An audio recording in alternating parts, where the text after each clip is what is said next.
Love those pictures. That's my favourite story today. Until now. My next guest has sold nearly 90 million copies of her books in more than 90 countries and 40 languages. They've been turned into no fewer than 10 miniseries and TV films. And now she's come to the UK from her home in New York to launch her 33rd novel, Master of His Fate. She's, of course, Barbara Taylor Bradford, one of the most famous authors in the world. Good morning to you, Barbara. Good morning.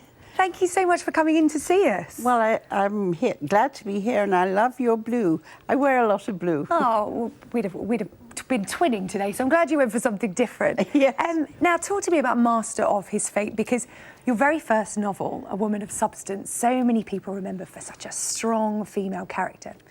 This book centres on a man, and it's a historical novel as well. Why set it in the Victorian period?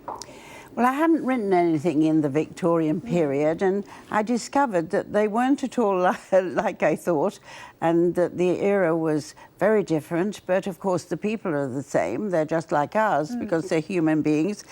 I wanted to try something new, and it seemed just the right period for a young boy who had dreams of glory. He starts out in life as a barrow boy, but is very ambitious and driven and very talented.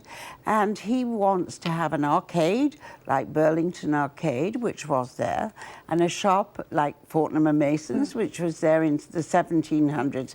And Master of His Fate is actually the beginning of his life, and the sort of journey that he takes to have his dreams of glory fulfilled. That's the essence of your novels, isn't it? People from humble origins going on to great things.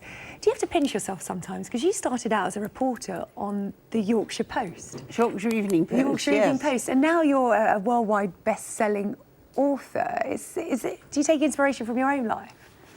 No, not really. I sort of think that I'm just an ordinary person who is doing her work, and that's a job I do.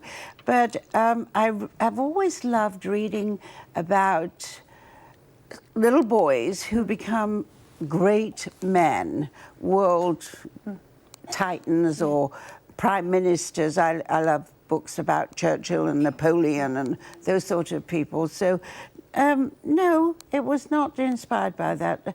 It just is, there's more to tell about something who has nothing. Yeah. And like the underdog. You like to see the underdog prevail. Achieve something. But of a lot of strong women in the book surrounding James. Yeah.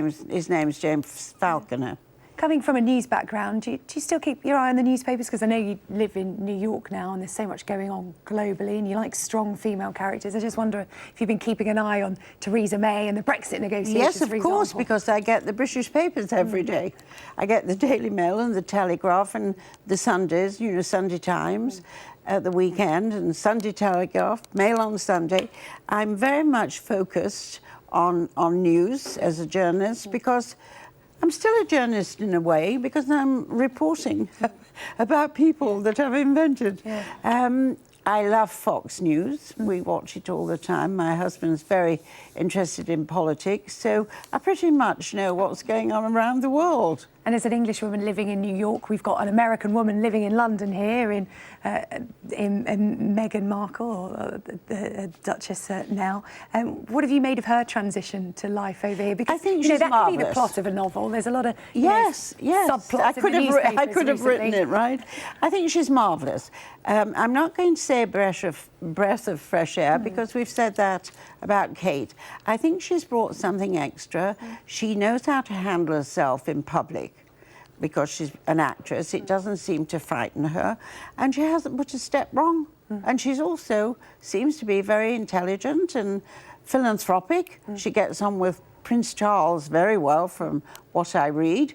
I think that's good. It's brought Harry closer to his father.